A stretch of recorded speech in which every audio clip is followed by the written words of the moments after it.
স্বপ্নে কাক দেখলে যে ভয়ানক ইঙ্গিত বহন করে। আমরা বিভিন্ন সময় স্বপ্ন দেখে থাকি, আমরা অনেকে স্বপ্নটাকে সত্যি মনে করি না। মনে রাখবেন, এই যে স্বপ্নটা কিন্তু অনেক সময় সত্যি হয় এবং স্বপ্নের প্রভাব আপনার উপরে পড়বে। বিশেষ করে রাতের বেলা শেষ রাতে যে স্বপ্নগুলো দেখেন, এই স্বপ্নের প্রভাব আপনার উপরে পড়তে পারে। তবে অবশ্যই আমাদেরকে স্মরণ রাখতে হবে, অনেকে এটা বিশ্বাস করতে চায় না।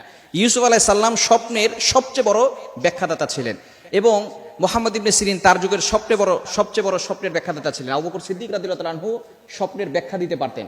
আমরা অনেকে এটা বিশ্বাস করতে চাই না। স্বপ্ন হচ্ছে তিন প্রকার, বুখারী শরীফের ভিতরে হাদিস এসেছে। বিশেষ করে স্বপ্ন হচ্ছে 46 ভাগের এক ভাগ। স্বপ্ন তিন প্রকার, একটা হচ্ছে রহমানি স্বপ্ন, যেটা আল্লাহর পক্ষ থেকে আসে, আর একটা হচ্ছে শয়তানি স্বপ্ন, যেটা শয়তানের পক্ষ থেকে আসে। ভালো স্বপ্ন আল্লাহর পক্ষ থেকে, খারাপ স্বপ্ন শয়তানের পক্ষ থেকে।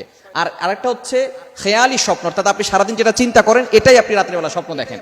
বিশেষ করে রাতের বেলা যদি আপনি কাক স্বপ্ন দেখেন, তাহলে যে ভয়ঙ্কর ইঙ্গিত বহন করতেছে রাতের বেলা স্বপ্ন, কাককে আল্লাহ পাক রব্বুল আলামিন এই তার কাক একটা সৃষ্টি। তবে নবী সাল্লাল্লাহু আলাইহি সাল্লাম কাকটাকে ফাসেকের সাথে তুলনা করেছেন। ফুয়াইসিক, ফাসেক নামে নবীজি সাল্লাল্লাহু আলাইহি সাল্লাম হাদিসের ভিতরে আখ্যা দিয়েছেন। যদি কোনো ব্যক্তি কাক স্বপ্ন দেখে, তার ভিতরে কয়েকটি ব্যাখ্যা হতে পারে। এক নম্বর, কেউ কাক স্বপ্ন দেখলে সে মিথ্যাবাদীদের সাথে সাক্ষাৎ করবে, পাপাচার ফাসেক ব্যক্তির সাথে সাক্ষাৎ করবে এবং তার দ্বারাও পাপ হয়ে যেতে পারে, এই সম্ভাবনা থাকে।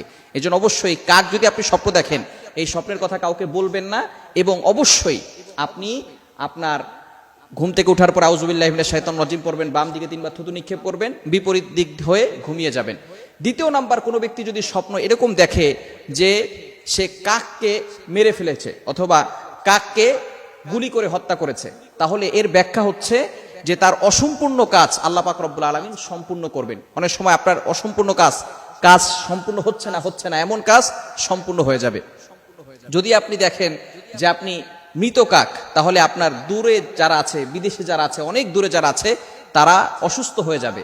বিশেষ করে দিনের বেলা যদি আপনি কাক স্বপ্ন দেখেন, এটা অনেক সময় আপনার কঠিন রোগ আপনার উপরে আক্রমণ করতে পারে, কঠিন রোগে আপনি আক্রান্ত হতে পারেন, এটার একটা ব্যাখ্যা ইঙ্গিত বহন করে। মুহাম্মদ ইবনে সিরিন রাহমাতুল্লাহ আলাইহি তার কিতাবের ভিতরে এই কথাগুলো উল্লেখ করেছেন।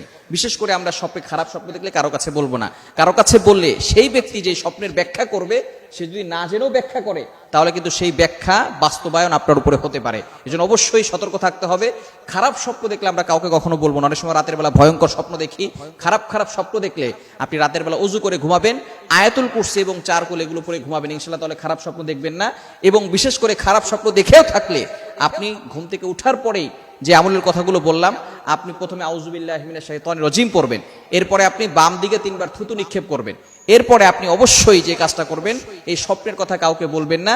যেদিকে কাত হয়ে আপনি স্বপ্ন দেখেছেন তার বিপরীত দিক হয়ে ঘুমিয়ে যাবেন। আল্লাহ তাআলা আমাদের সকলকে সকল ধরনের ক্ষতি থেকে বাঁচার তৌফিক দান করেন।